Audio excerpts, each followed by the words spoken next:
তিনি প্রয়াত হয়েছেন। বাংলাদেশের চলচ্চিত্রকে তিনি ঋদ্ধ করেছেন। সেই শিশু বয়স থেকে একজন নৃত্যশিল্পী হিসেবে তিনি যাত্রা শুরু করেছিলেন। আমরা জানি সেই পাকিস্তান আমলে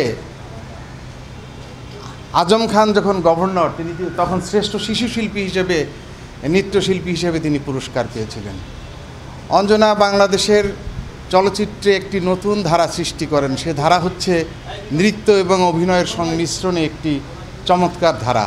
তার মৃত্যুতে আমরা চ্যানেল আইয়ের পরিবারের পক্ষ থেকে আমরা শোকাভিভূত এবং তার শোক সন্তপ্ত পরিবার, তার স্বজন এবং তার সুহৃদদের প্রতি আমরা সমবেদনা জানাই এবং আমরা দোয়া করি যে তিনি যেন পরম করুণাময় আল্লাহ তাআলার কাছে মাফ পান এবং জান্নাত নসিব হয় তার কপালে।